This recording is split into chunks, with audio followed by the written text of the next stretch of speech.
Chapter 1. Drifting Between Worlds. The concourse of Haven Ring was alive with color, movement, and noise, an endless stream of life from 100 worlds. Above, the vaulted glass curve of the station's dome shimmered with the crimson glow of the giant star it orbited, casting every surface in warm, liquid light. Hollow adverts rippled in the air, their alien glyphs dancing alongside translated human text, promising everything from crystalline dream drinks to weapons forged in stellar cores. Lena Carter moved through it, like a ghost no one could see. Her boots tapped against a metal decking, the rhythm drowned in the constant hum of gravity stabilizers and the faint, almost musical thrum of the station's life support systems. Crowds flowed around her, scaled merchants with sweeping tails, tall insectoids whose jointed legs clicked against the floor, gelatinous beings whose translucent bodies refracted the neon. Not one of them spared her more than a glance. She clutched the small, worn datapad against her chest, thumb running over the smooth corner where the casing had worn thin. Job listings flickered across the screen in dull blue text. Each one she'd already visited. Each one had turned her away. No humans, one employer had said flatly, his translator rendering the words in a metallic monotone. Another had smiled with toothless gums and told her she'd never survive the hours. A third had simply gestured to a wall where a crude sign, handwritten in 3 languages, read, "No Terrans." The smell of spiced oils from a row of alien food stalls caught her nose, and her stomach cramped hard enough to make her stop walking. She stood there for a moment, staring at a platter of steaming vrac meat skewers turning slowly over a bed of glowing embers. The vendor, a leathery-skinned Dravey, noticed her and bared his tusks. Not in welcome, but warning. She turned away. Her credits wouldn't last a night. The further she walked from the main concourse, the darker the corridors became. Here, the polished chrome gave way to exposed conduit and panels stained by years of station grime. The glow strips overhead flickered, and the scent shifted, less spice, more damp metal, and the faint ozone tang of faulty wiring. A voice slithered out from a recessed doorway. "Looking for work, human?" Lena froze. The speaker emerged, tall, jointed, wrapped in a shifting cloak whose fibers shimmered like insect wings. 2 black, multifaceted eyes studied her from a head too narrow for comfort. He smiled in the slow, deliberate way of someone who'd already decided he owned the conversation. "I am," Lena said carefully. His mandibles clicked together. "I can find you employment. Safe quarters. Meals. You will be appreciated. Generously compensated. Provided you understand the nature of the arrangement." She didn't need to ask what kind of arrangement. The stories about this part of Haven Ring were whispered among humans, the kind of jobs that paid more than credits and demanded more than labor. She tightened her grip on the datapad. "I'm not interested," she said. The insectoid's head tilted. "You will be. Hunger makes philosophers into pragmatists." She stepped back, forcing her voice to stay steady. "I'll take my chances." His laugh was dry and papery, like leaves in wind, and then he melted back into the shadows. Her pulse was still racing when she stepped back into the light of the main concourse. Around her, the station's life moved on, alien couples gliding hand in hand through the crowd, traders shouting in 6 tongues, a group of human laborers hurrying toward a docking bay, their uniforms oil-stained and heavy with the smell of fuel. For a second, she envied them. Then the crowd swallowed them, and she was alone again. She walked to the viewport at the end of the concourse, pressing her palm to the glass. Beyond it, space stretched like an ocean of black silk. The giant star burned on the horizon, its light staining the hulls of passing ships in deep amber and gold. Freighters, patrol vessels, luxury liners, all with somewhere to go, all with people who belonged. Lena exhaled, her breath fogging the glass for a moment before it vanished. Somewhere out there was a place for her. She just had to survive long enough to find it. Chapter 2, The Price of Survival. The low-gravity district of Haven Ring was the kind of place the station's travel brochures never mentioned. It clung to the outer rim like barnacles on a rusted hull, patched together with mismatched metal, flickering neon signs, and the permanent scent of old oil and something sour. The artificial gravity here ran on minimal power to save costs, making every step a faint bounce, every gesture slow and deliberate. Lena kept her movements small, her shoulders hunched beneath the weight of eyes watching from doorways, stalls, and shadow corners. The corridor ahead was strung with lights in shifting colors, reds, blues, purples, that cast her skin in alien shades as she walked. Voices murmured in languages she didn't know, punctuated by laughter that didn't sound kind. This was where desperation came to be purchased. She passed a glass-fronted lounge where a surly woman lounged on a couch, her 6 gossamer wings folded behind her, eyes half-lidded as she toyed with the collar around her neck. Beside her, a human man, his expression vacant, leaned into the shoulder of an amphibian client, letting the alien's webbed fingers stroke his hair. Lena kept her eyes forward. Human. A voice called, smooth and sweet in the way oil is smooth and sweet. She turned to find a figure leaning against a curved archway, a dravy male with a body like stretched leather over corded muscle, tusks polished to a gleam. His clothing was expensive but worn, the way a predator's teeth might be worn from use. Behind him, the air shimmered with a faint haze of heated spice smoke. "You're looking for credits," he said. It wasn't a question. "I'm looking for work," Lena replied, keeping her voice even. "I have work. Good pay, private quarters. You'd eat well, sleep warm. No more wandering the concourse begging dockmasters for scraps." He stepped closer, his tusks catching the purple light. "In return, you'd serve one of our clients, body, conversation, companionship.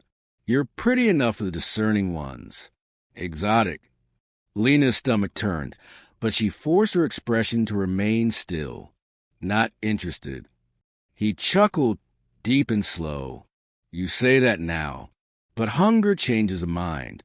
The human body has remarkable endurance, I've heard, and your species is adaptable. Some even enjoy it." She stepped back, her heel catching on the uneven deck. The slight bounce of low gravity made her movement awkward, but she kept her footing.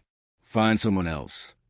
His eyes narrowed, the smile fading just enough to show the edge beneath the charm. "Every door will close to you here, human. Eventually you'll come back." She didn't answer. She turned and walked away, keeping her pace steady despite the urge to run. The air seemed thicker now, the district's heat pressing against her back until she crossed into cooler, brighter main ring. There, the hum of the station's engines returned, steady, familiar, almost comforting. Lena stopped near a narrow bench, sinking onto it as she let herself breathe.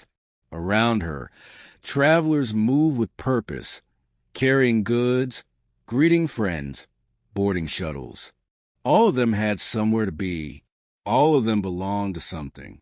She looked down at her hands, thin, calloused, faintly shaking.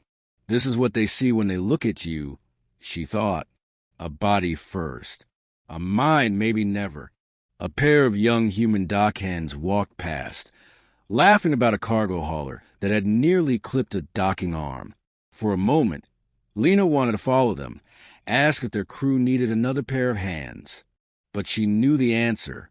Humans could work cargo shifts, but only the ones with backing, recommendations, or contracts already binding them to a ship. She was no one. Her credits would last maybe 2 days. 3 if she didn't eat. A group of scaled, bipedal Kraviri strode by, their boots ringing on the deck, and she watched the captain, tall, broad-shouldered, eyes like molten amber. He didn't look at her, but something about the way he moved, purposeful, unhurried, lodged itself in her mind. She didn't know yet that this would be the man to change everything. Chapter 3. A job she never expected. The docking bays of Haven Ring were a symphony of noise and motion. Cargo haulers rumbled across the deck on grab pallets.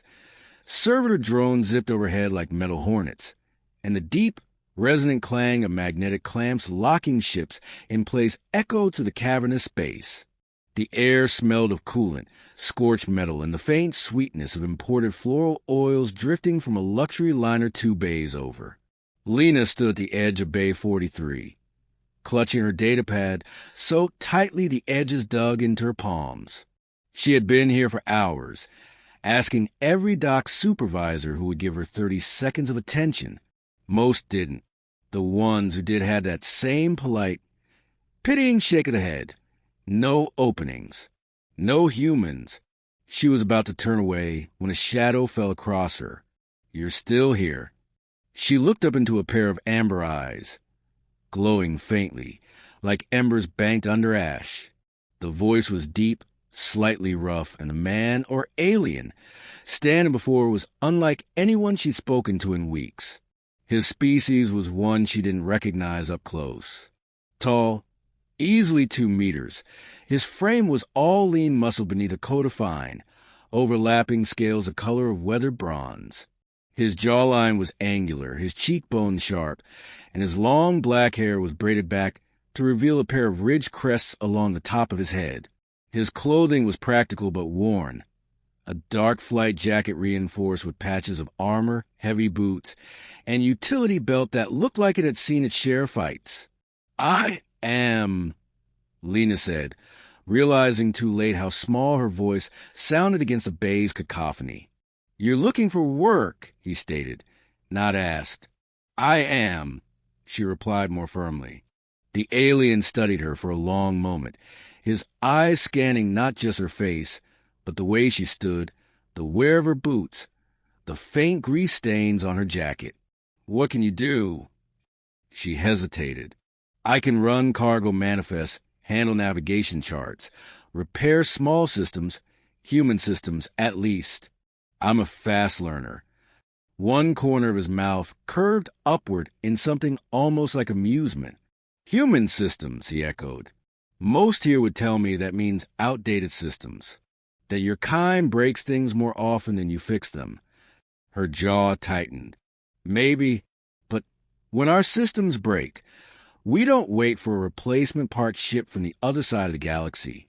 We fix them with whatever's at hand.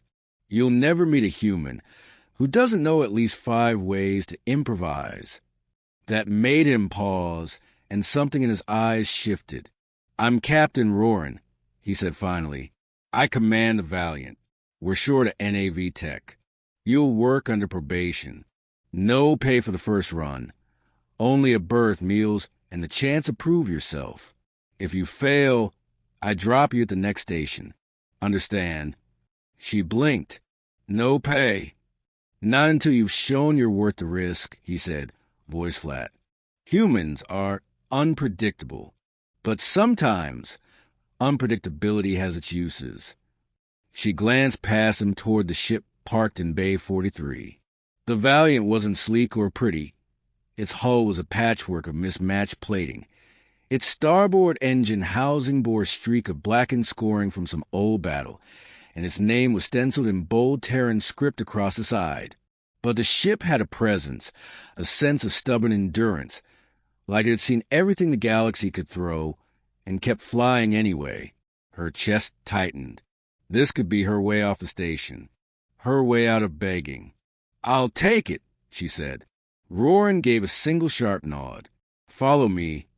They walked up the loading ramp into the Valiant, the hum of her engines vibrating faintly through the deck plating.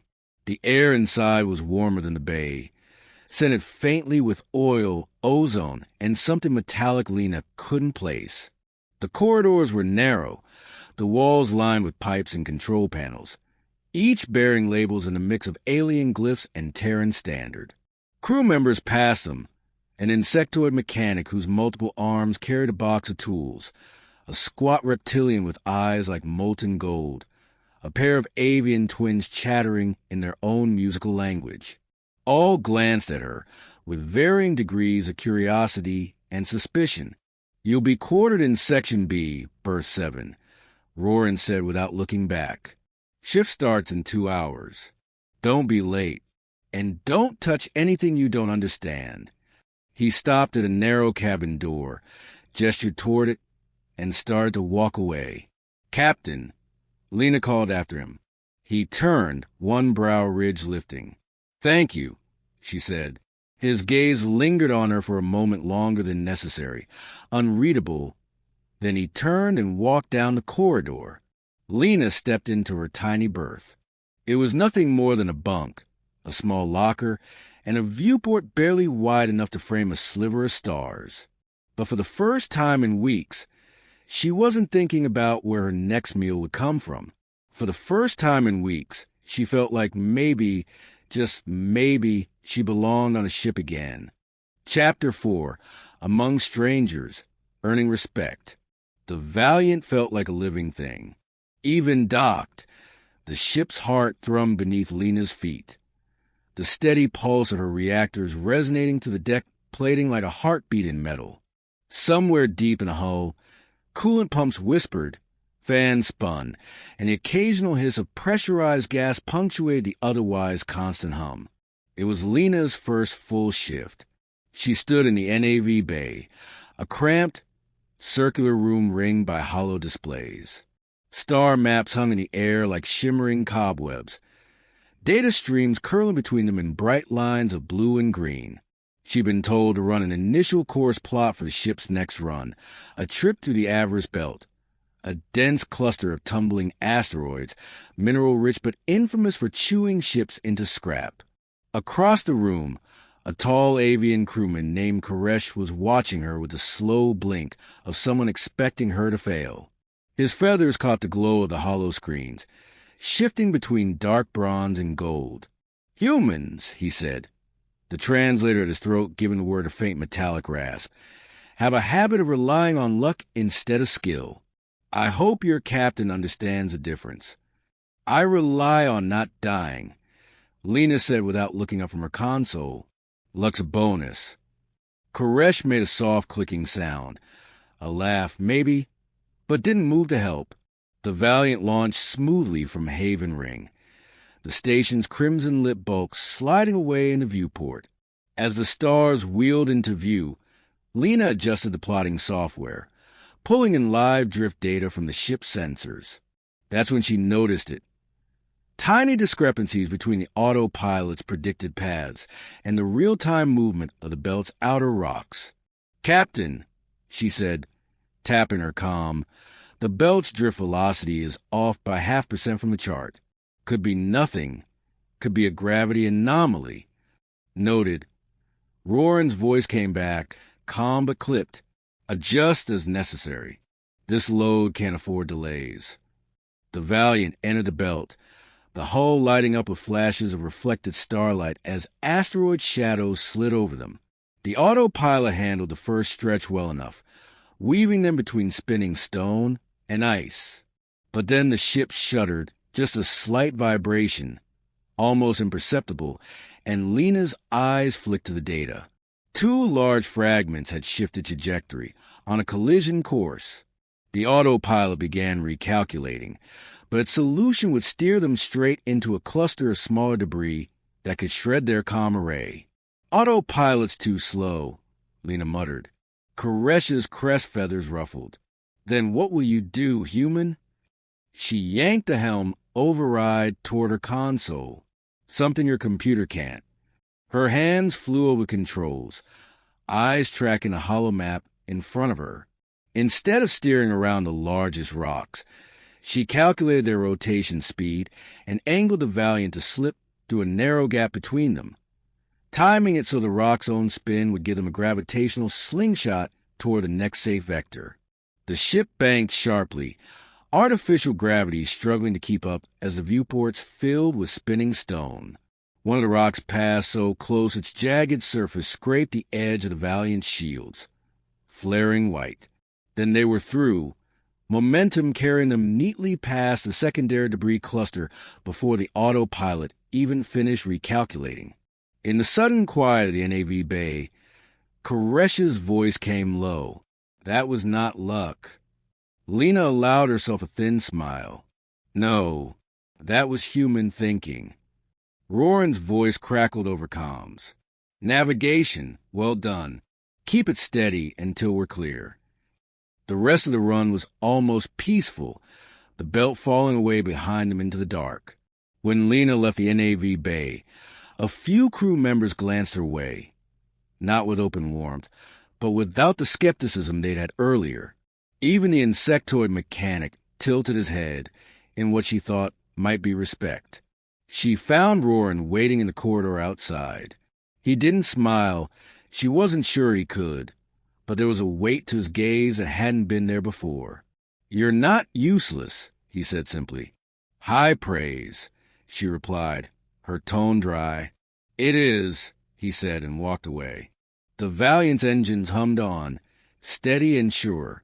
For the first time since she stepped aboard, Lena felt like part of that rhythm, not just a passenger. Crew, Chapter 5, The Betrayal. Docking at Outpost K, 17 was like stepping into a rusting lung. The station wheezed and groaned around the Valiant as magnetic clamps bit into her hull, locking her to the outer ring. Through the viewport, Lena saw the outpost patchwork construction, plate scavenged from half a dozen ships' mismatched airlocks, and lighting so dim it made the shadows seem to breathe. The airlock cycled with a hiss, and the smell hit first, metal, stale water, and the faint, sour tang of recycled air filters long overdue for replacement. Crew spilled out into the station's dim corridors, splitting into small groups for cargo transfers, fuel checks, and off-duty errands. Lena's job was to help oversee the unloading of crates bound for the outpost central market. The cargo bay was alive with movement, gravity slings moving pallets, the clang of boots on metal, voices calling out in multiple languages. She kept her head down, scanning the manifests on her datapad. That was when she heard it, a voice, low and urgent, coming from behind a stack of sealed containers near the aft bulkhead. It was a guttural tone of Jurek, the Valiant second engineer, a broad-shouldered, slate-skinned alien whose four-fingered hands could dismantle a drive core in half the time it took Lena to find her wrench. Rhoran's too careful, Jurek was saying. We'll never make a real haul with him holding us back. Another voice answered, a smooth, almost amused tone Lena didn't recognize. Then you cut him out. The Valiant's crew is skilled, the ship is sound. Deliver her to me. I'll see you compensated beyond your imagining. All it takes is a malfunction, one wrong set of coordinates, an accidental drift into a pirate lane. Lena's throat went dry. She flattened herself against the side of the container, the metal cool against her palms. Jarrett gave a low chuckle. And what about the human? She's Rhoran's latest charity case. She's irrelevant, the stranger said. If she's on board when it happens, she'll be dealt with. Her heart slammed against her ribs, but her breathing stayed quiet, measured. The station's air felt suddenly thinner. The conversation ended with the hiss of a comm link closing. Footsteps scraped against the deck, growing fainter until the corridor swallowed them. Lena stayed still another few seconds before stepping out from behind the crates, her mind already racing. She found Rhoran in the Valiant's mid-deck corridor, leaning over a data console. The low amber glow from the screen painted his scaled face in shadow and light. I need to talk to you, she said quickly. He didn't look up. You're supposed to be in the bay. This is more important. Jurek is, she hesitated. The words thick in her throat. Jurek is planning to sabotage the ship. Sell it. He's working with someone on this station. That made him look up, the ember of his gaze locking onto hers. That's a serious accusation. I heard him, she insisted. He wants you out of the way. He said I'd be dealt with. Rhoran straightened slowly, his expression unreadable. Humans are known for misunderstanding what they hear. The heat that rose in her chest had nothing to do with fear. You think I'd come to you with this if I wasn't sure? You think I'm making this up for what? Attention? I don't want attention. I want to not die out there. His eyes narrowed slightly, but his voice stayed calm. You'll return to your duties. I'll handle Jurek. She wanted to argue, but something in his tone, controlled, almost too controlled, made her stop. Still, the words burned in her throat as she turned away. Back in the cargo bay, the air felt heavier, the shadows deeper. Jurek was there, hauling the crate as if nothing had happened. His forefinger hand brushed past her shoulder as he passed, and she felt the weight of his glance, cold, calculating. A moment later, one of the dock workers, a wiry human she'd never seen before, sidled up to her, keeping his voice low. You don't have to stay on that ship, you know. There are other crews, ones that take care of their own. He let the words hang for a moment, and they pay better. Lena didn't answer. She just walked past him, the pounding in her ears drowning out the hum of the outpost systems. She had a choice now. Take the easy out, or stand with the one captain who'd given her a chance, even if he didn't believe her. And she already knew which choice she'd make. Chapter 6, Fire in the Void. The Valiant left Outpost K, 17 under a dark and heavy silence. Lena could feel in the air, the kind of tension that made every footstep sound too loud in the corridors. Crew members moved like shadows, avoiding unnecessary conversation. Even the ever-present thrum of the engine seemed deeper, almost cautious, as if the ship herself sensed a shift. Rhoran hadn't spoken to Lena since their exchange on the station.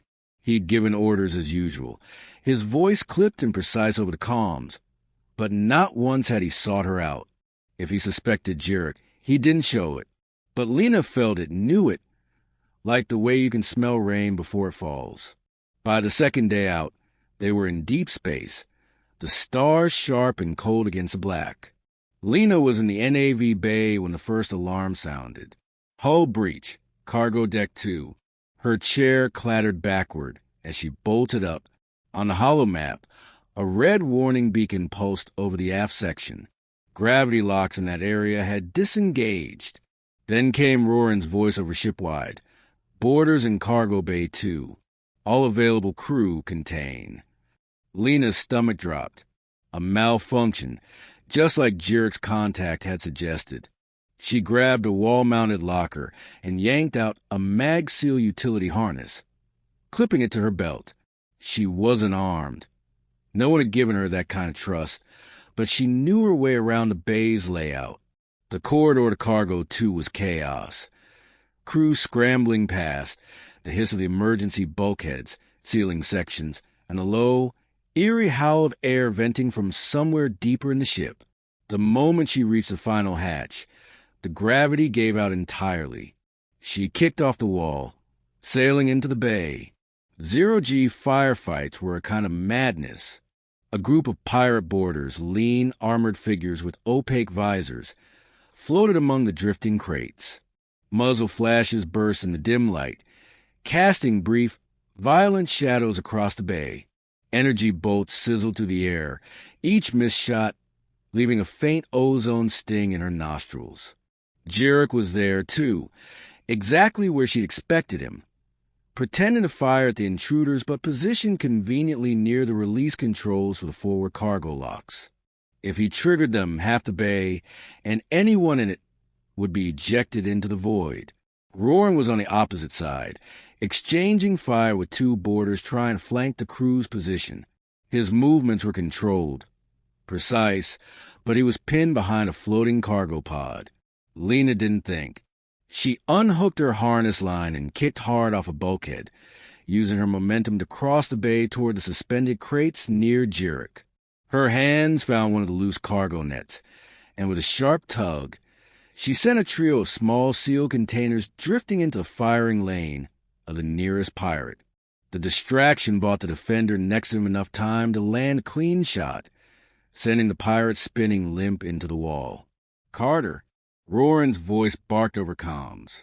Get out of there. But she wasn't listening. She reached Jarek just as his four-fingered hand slid toward the lock controls. Don't, she said, her voice low and dangerous. His eyes narrowed. You don't have the weight to stop me. Maybe not, she replied, grabbing a nearby magnetic grapple from its wall mount. But this will... She fired it point blank at the release panel. The magnet locked hard, overriding the manual mechanism with a safety clamp. The system beeped an angry red, sealing itself until physically removed. Jarek snarled, lunging at her, but in zero-G, momentum was everything. She twisted, letting him slam into a floating crate instead. She grabbed his harness strap and slammed her boot into the bulkhead, using the recoil to shove him hard into the bay wall. His helmet clanged against the metal, his limbs flailing. By the time he recovered, two of Rhoran's crew had him restrained, magnetic cuffs snapping around his wrists. The last pirate fell moments later, a bright flare from Rhoran's rifle cutting through the haze. The sudden silence after was almost louder than the fight itself. The hiss of atmosphere recyclers, the faint groan of the ship's hull. As the gravity slowly re-engaged, Lena drifted down to the deck, her boots clanging softly against the plating. Rhoran crossed the bay, his eyes fixed on her. The expression there was unreadable, but his voice carried a new weight. You're alive, he said simply. Still unpredictable, she replied, brushing a fleck of frost from her sleeve. For the first time since she'd met him, his mouth curved in something dangerously close to a smile. And exactly what this crew needs. Chapter 7. The Offer She Can't Refuse. The Valiant was quiet after the fight, not the mechanical quiet. Her engine still pulsed with that steady, reassuring heartbeat, but the quiet of a crew who brushed close to disaster and was still catching its breath. The usual banter in the mess hall was gone, replaced with murmured conversations and the occasional clink of utensils on metal trays. Lena sat alone at the far table, nursing a steaming mug of strong, bitter vrac tea. Her hands were still sore from gripping the magnetic grapple in the cargo bay, and a faint bruise had bloomed along her collarbone where Jarek had slammed into her. She didn't mind the pain. It was proof she'd done something that mattered. She heard him before she saw him. Rhoran's footsteps had a particular rhythm, heavier than most but never rushed. He crossed the room without hesitation, his presence drawing a subtle hush from those who noticed. Walk with me, he said, not a request. She rose, falling into step beside him as he led her down the central corridor. The lighting was dim here, the glow strip set low to mimic a ship's night cycle. They passed sleeping quarters, storage bays, and finally stepped into the Valiant's observation deck, a circular room of reinforced glass panels giving a full, unobstructed view of the galaxy beyond. Stars stretched in every direction, burning cold and sharp in the endless dark. A pale nebula rippled on the horizon, its light refracted through the observation glass in ghostly blue. Rhoran stood with his hands clasped behind his back, silent for a long moment. When he spoke, his voice was quieter than she'd ever heard it. I misjudged you. Lena raised an eyebrow. That's rare for you, I'm guessing. His gaze flicked toward her, the faintest curve tugging at his mouth. It is. Humans are unpredictable, sometimes to their detriment. But sometimes, he turned fully toward her, sometimes it is the difference between life and death. She shrugged, trying to downplay the sudden heat in her chest. I just did what needed doing. In my culture, he said, ignoring her deflection, there is a custom. Gratitude is not spoken. It is offered. Permanently. Her heartbeat stumbled. Offered. He took a slow step closer. When one life is owed to another, it is not repaid with words or a single act. It is bound. A place at the side of the one you saved. Protection. Shared resources. Shared home. Shared life. She blinked. You're talking about marriage? Your word for it is inadequate, he said simply. This is more. It is binding in law and blood. No one may touch or take from one who is bound without inviting the wrath of both. Lena's pulse was loud in her ears. You're offering me that? Because I stopped Jarek. Because you've proven yourself in ways few ever do, he said, his voice low, steady. Because you are not like the others who have come and gone from my crew. And because I do not wish to see you swallowed by this galaxy's hunger. She let out a breath she hadn't realized she'd been holding. When I first got here, all anyone saw was what they could take from me. My body, my desperation. This sounded a lot like the same thing. It is not, he said sharply, then softened his tone. You have the choice. If you refuse, you remain as you are now, crew with no debt owed. But if you accept, you are bound as an equal, not property, not payment. You stand under my protection, and I under yours. Lena looked back at the nebula. The light caught on the glass, scattering over her face. She thought about the cold corridors of Haven Ring, the hunger, the empty nights wondering how much longer she could last. And she thought about the fight in the cargo bay, the moment his voice over comms had been her anchor. It would be easy to say yes out of survival, but that wasn't why her chest ached. I need to think, she said finally. Rhoran inclined his head, as if he'd expected nothing less. Then think well. I do not make this offer twice. As she left the observation deck, the hum of the Valiant's engines followed her down the corridor. Steady, patient, like the heartbeat of something waiting for her answer. Chapter 8, not for sale, but forever. 2 standard days passed before Lena gave her answer. In that time, the Valiant crossed the outer edge of the Helix Veil, its stars scattered like shards of diamond against a black velvet sky. The ship's routines carried on, maintenance cycles, course adjustments, cargo inspections, but to Lena, everything felt sharper, heavier, as though the very air aboard the ship was waiting for her decision. She spent most of those hours alone in her berth, staring out the viewport at the cold brilliance of space. When she did cross paths with Rhoran, he didn't press her. He simply nodded once in acknowledgement, his amber eyes giving nothing away. That restraint, so unlike the push and demand she'd come to expect from others, was its own kind of answer. On the morning of the 3rd day, she found him in the observation deck again. He was standing exactly as before, hands clasped behind his back, gaze fixed on the sweep of a nearby moon whose fractured surface caught the light of a pale sun. The nebula from before had faded into the distance, replaced by the clean, infinite sprawl of open space. You said you don't make the offer twice, she began. Rhoran didn't turn immediately. I did. Well, she said, stepping forward until they stood side by side. It's a good thing I don't plan to make you ask again. That made him look at her fully. The faintest flicker passed over his expression, a shift so small most would have missed it. Relief, maybe, or pride. I'm not saying yes because I need protection, Lena continued.